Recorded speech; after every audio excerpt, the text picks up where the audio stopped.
Hey everyone, thanks for stopping by to my YouTube channel. In this video of the Ireland series, we are going to visit the Cliffs of Moher. On the west side of the island, a very popular tourist destination with amazing vistas, both from the land and from the ocean by boat tour. But before we get there, we're also going to see a Bronze Age ring fort, a walking tour of that fort, as well as a trip to Doolin for lunch at O'Connor's pub. So join me on this adventure.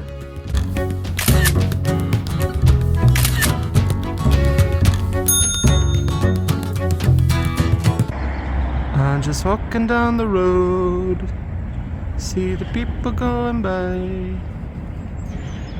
They're saying how you look so great. I say thank you, you look so great. I say thank you. Seagulls in Ireland. They got swagger. That's what they did anyway. So they, I think 230 ships it took to sail them across the Irish Sea to Ireland. And they landed here in 1171. And when they landed, Henry II declared himself Lord of Ireland, and that was the start of the 800 years of oppression, which it pretty much was. We'll talk a little bit more about that later on. So that's what happened to the Norman invasion. Now we're nearly in the Burren. So I haven't mentioned the Burren yet to you. So the Burren is up there in those mountains, and that's where we're going. I'll tell you about it now in 2 seconds. So if anybody has any questions during the day or wants me to tell you about whatever you want, anything in Irish history, I probably won't be able to, but sure, there you go. I know I will. I've got Google. Google's banned for everybody else on the bus, so yeah, you're not allowed to use it. Yeah, I don't want you checking up on my facts, you know. So yeah, what's that they say, that the truth shouldn't get in the way of a good story? I know, I'm only joking, it is true. Now, you see that wall, you'll see them now in a minute, you see that wall going straight up the mountain there? That's one of those walls. They're called penny walls, and I'll tell you why soon. Now only those ones, the ones down here are a bit different. Some of these walls around us are ancient. They could be 3,000-4,000 years old, some of them they reckon. So they're protected. And this is one of the reasons that it's so difficult to drive a bus down here now, because when they started, the tourists started coming here, our buses started coming, they thought that they could move these walls back and widen the roads, but the walls are protected and they can't move them. So yeah, we have to drive on these little roads now for the whole day pretty much. But that's all right. I'm highly trained. Well, so now we're going to go up there now in 2 seconds.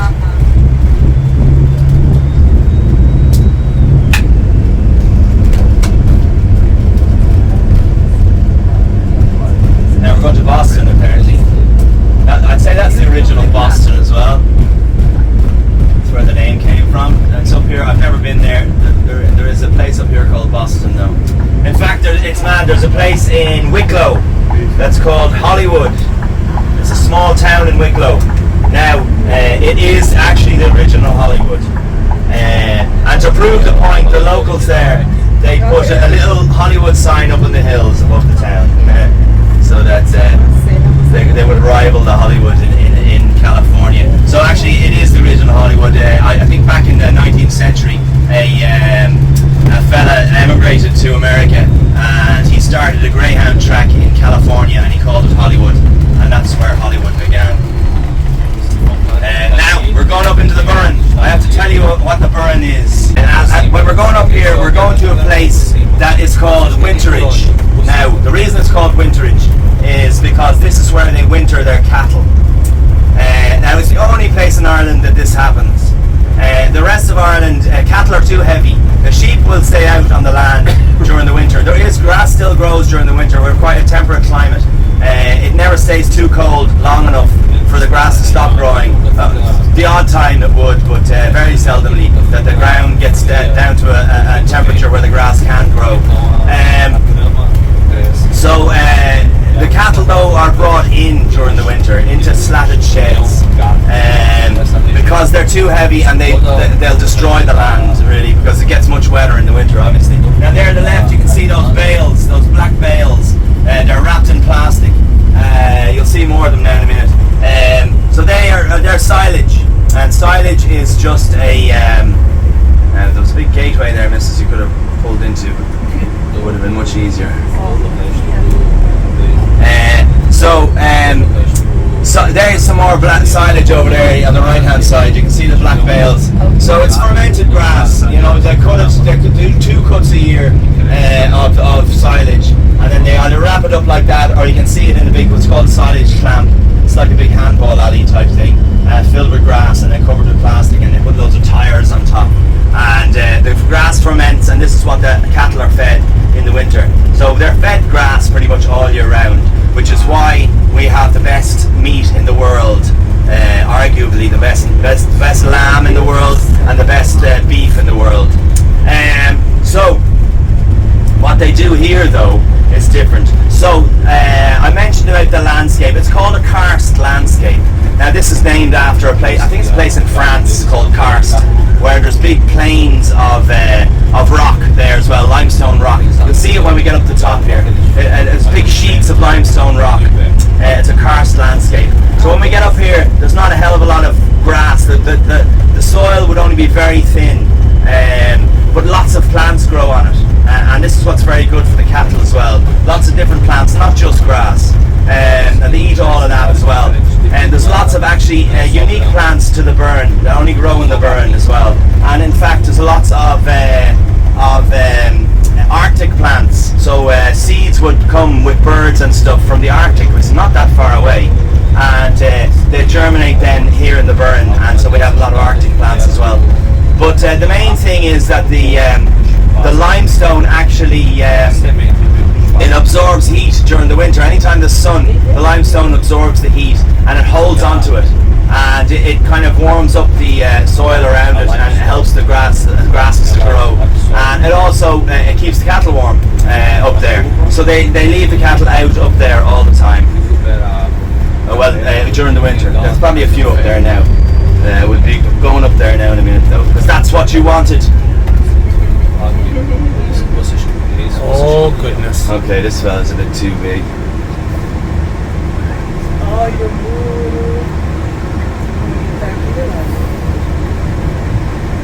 Oh, is he figuring it out? I don't know, he's figuring out he ain't gonna get by, and he doesn't look too happy about it.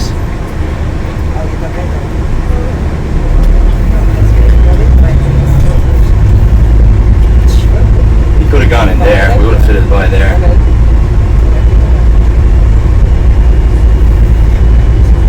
He'd fit here if I go in here. This is going to happen a lot now when we go up here. Oh no, he's not happy at all. Didn't even give me a wave. I hate tourists coming here, even though they're paying all of your wages.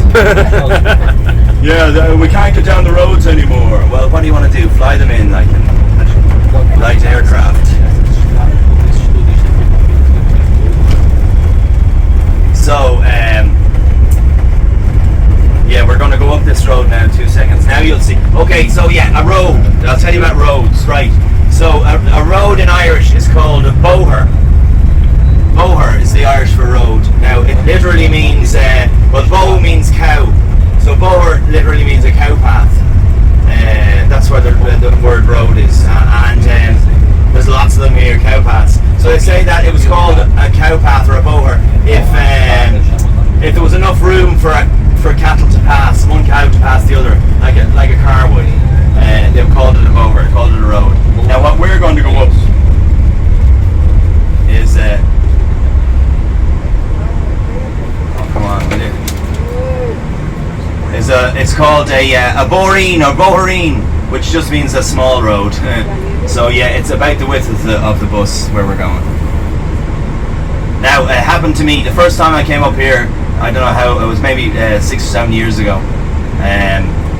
Oh, he waved. He's happy enough. When I first came up here, I was using Google Maps. I didn't know where I was going, and I had to get down to Doolin. Doolin's the town we're going to end up in today, where we're going for lunch and all. So I had to get from here down to Doolin, and I was following Google Maps, and I ended up going through this little village, and then Google Maps brought me off this other way, and it was full of Americans. They all thought this was great crack, and then it sent me down this boreen, and it started to get smaller, and the hedges started to close in on me, and then by the time we got out the other end, it was like a car wash. The hedges were in here. I couldn't see out the window even, and everybody was cheering. They thought this was brilliant. Oh, brilliant, Jonathan! This is amazing. I didn't think it was amazing at all, because the hedges were scraping the side of the bus and everything. And eventually we popped out the other side and we got down to the boat, and I had to try and wash the scrapes off the side of the bus, which wasn't much fun really at all. But there you go. Don't always follow Google Maps.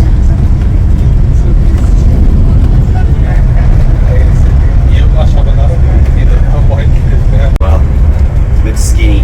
So now, here we are up the top.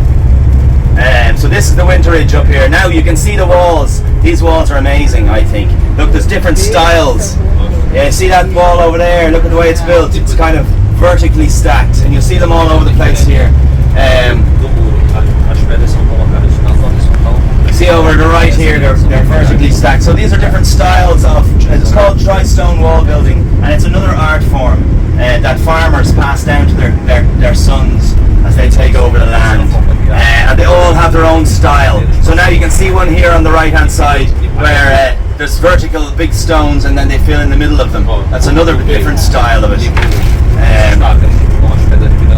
And these trees here are hawthorn trees, which are known as, you can see them out, you'll see them in a while, they're blown by the wind. They're all facing in one direction, leaning over in one direction. There they are on the right hand side, look, leaning in one direction from the wind.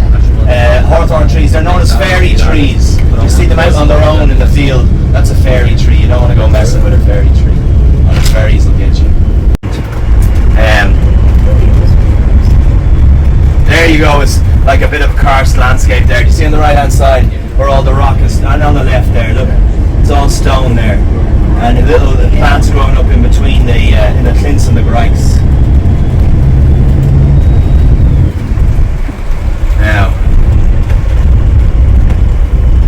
Now don't speak too soon, but we're doing well. I once came across here and I'd say I must have met 10 cars, and they all had to back up.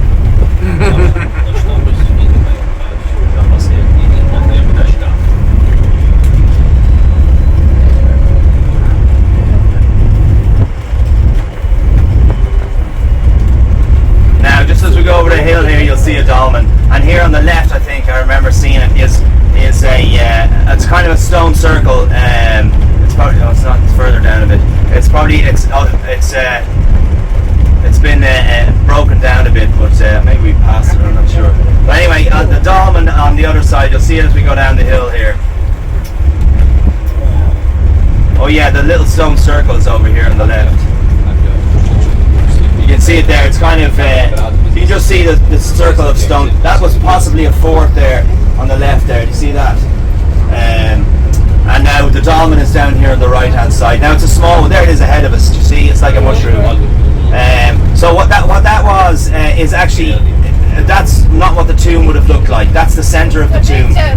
So it's two big rocks with one big rock sitting on top of it, which was the centre of the tomb. And what they would have done was there would have been a big mound of stones built across the top of it, and a tiny little stone in the front to block it in. So there you go. That's where they buried their dead, and that they are. Some of them are said to be about up to 7,000 years old. So there you go, even older again. There's one big one here, we won't be going by it. Pool Nabrone, I think it's called, dolmen. And it's much bigger than that. But there you go, that's a dolmen. Now we just have to concentrate on getting out of here. In the lakes here. So a lot of our geography is glacial. Now don't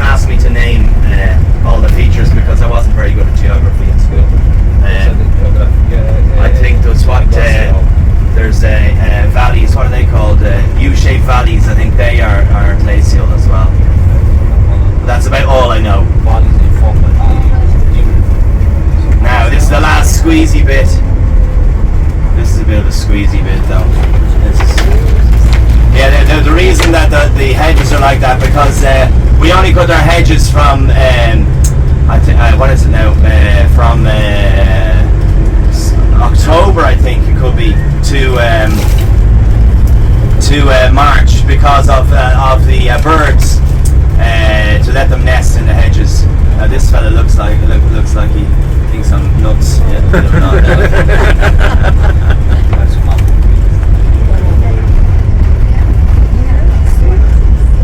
so there you can see those fields have been cut. That was the silage. That was the last cut of silage off the fields there. Now you can see the stone fort from here now that we're going to. So up there on the right hand side you can see those group of buildings there, and just on this side of it you can see a round stone building. It's not that high. We'll see it when we get closer. So that's the fort. As I said, I think it's 1500 years old. It would have been a farm. And there were quite important people. I think it was on a major road through the burn from one village to another. So yeah, there would have been. It's a big round stone circle, and there would have been. They were kind of fortifications, and then there would have been buildings inside. So they do. They're always doing archaeological digs on it as well.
would. You can even see the chimney. It looks like it's fallen off.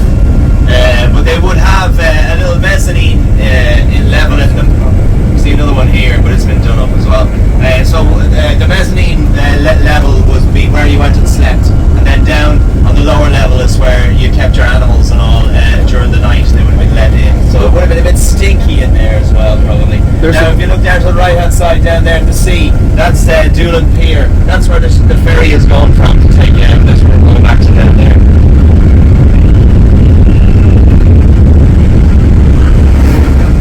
There's also a turret down there. Oh yeah, there's a tower. There's two towers. There's one tower down there, and there's another one up at the cliffs, which you can actually go up. It's part of your ticket. You can go up the tower of the cliffs. So there is towers all around the coastline. You might see them. They're not high ones, but they're round tower kind of things around the coastline, and they're called Martello Towers. Now what they are is during the Napoleonic Wars, Britain got a bit afraid that Napoleon was going to attack through Ireland, come around Ireland and come and attack Ireland first and then go through Ireland to get to England. So they built these Martello Towers all around the coast, especially around the west coast here of Ireland, so that they could post sentries there and spot Napoleon coming. So that's what they are. I'll show you some later on. We'll pass by one later. So now up here on the left you can see a quarry. It's called the Scanner Stone. Now they're still quarrying it out. I thought they'd stopped, but they're still quarrying it out. So these are big flagstones that come out of here. In fact, you can see them here. There's a little shed there on the right hand side, and the roof of that is made from the Scanner Stone. A lot of these there on the right hand side you can see, and just here is another one made from the big slabs out of there. Now when you go up to the cliffs, there'll be the fence along the side of the cliffs is made from the Scanner Stone. You'll see it when you go up there. So it's limestone from, as I said, ancient limestone. So you can actually see when you walk up to the cliffs, you'll be walking up on steps, and these are all the Scanner Stone as well. And they have funny patterns on them, swirly patterns on them, and they're actually they are fossils of ancient worms that would have been going around in the mud when it was mud at the bottom of the sea, and then it was compressed into limestone eventually. So these are old fossils in the stone. So the Scanner Stone's quite famous as well. In fact, a lot of the paving in New York City came from here, the Scanner Stone. Now you can see the Arid Islands a bit better there now.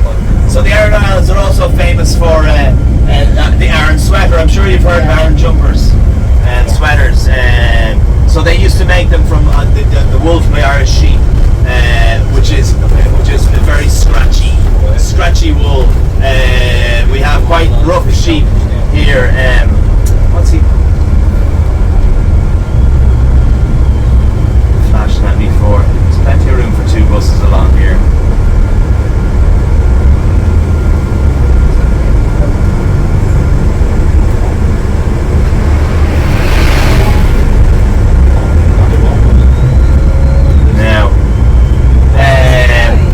So yeah, the jumpers were made from our native sheep here in Ireland, and they make them out there on Aran Islands. Women would make them for their husbands who'd be going out fishing to keep them warm. But as I said, they were very scratchy. So when you buy an Aran sweater now in Ireland, now they are made in Ireland, but the wool comes from the merino sheep, which is from Australia and New Zealand. That's where the wool comes from. So now we're nearly there now.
That's cool.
Ladies and gentlemen, welcome to the Cliffs of Moher. Here we are, the most southern point of the Cliffs. To our right is Hag's Head. The reason this is called Hag's Head is because if you look to the top, to the right of the tower, you will see an incised view or a silhouette of an old Hag's Head. You can see the round head, the mouth, lips, and the formation of the stone. The archway here is a formation of the sea through sea erosion. As waves crash against the cliff, carves out this archway, and eventually the archway will collapse. That will be the seaside of all the roads of July. Over 40,000 years from this, in one of Ireland's largest family members in this office. And they consist of viewpoint, razor,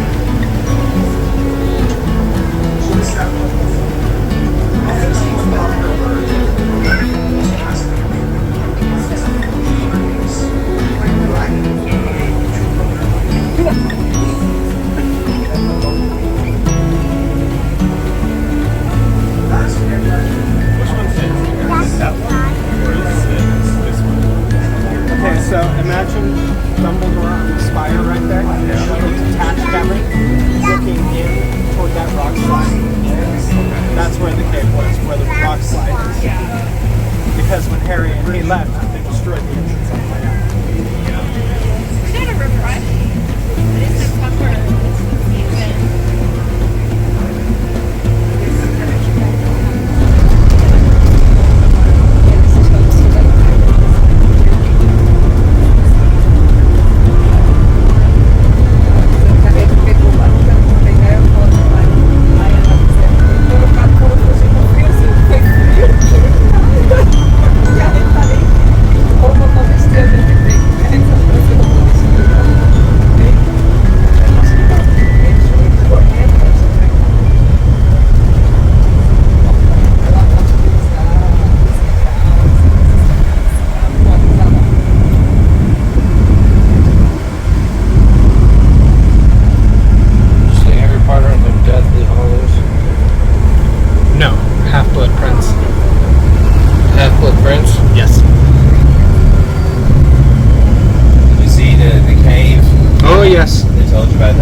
I need to get a footage of Voldemort's cave.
Just point out there on the left hand side, so we'll be talking about bogs later on. So that's turf there on your left, that comes out of the bogs. That's what people burn in their fires in the winter. Turf, yeah, I'll tell you all about it later on, but after the first stop I'll talk to you for a bit and just break up the journey a little bit. Right.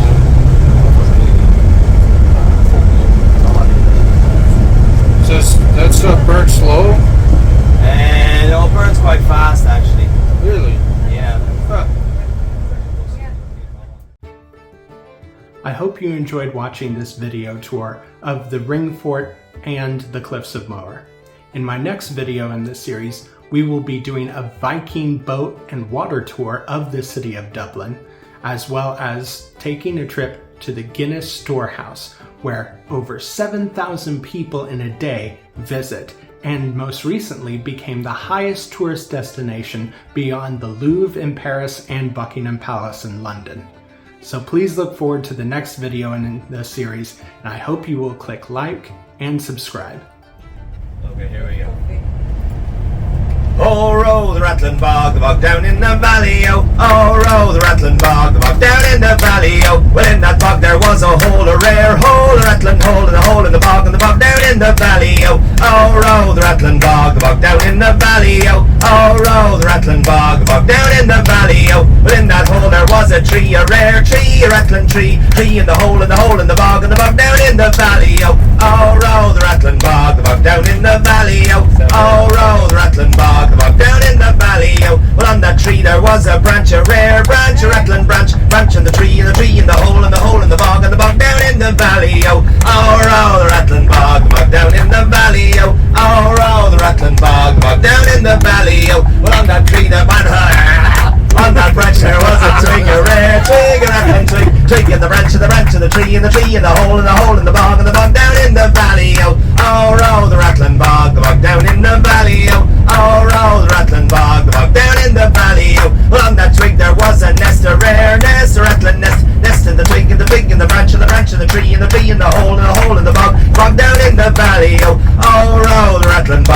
down in the valley, oh, the rattling bog down in the valley, oh. Well, in that nest there was a bird, a rare bird, a rattling bird in the nest, and the nest, and the twig, and the twig, and the branch, and the branch, and the tree, and the tree, and the hole, and the hole, and the bog down in the valley, oh, the rattling bog down in the valley, oh, the rattling bog down in the valley, oh. Well, on that bird there was a flea, a rare flea, a rattling flea, flea, and the bird, and the bird, and the nest, and the nest, and the twig, and the twig, and the branch, and the branch, and the tree, and the tree, and the hole, and the hole,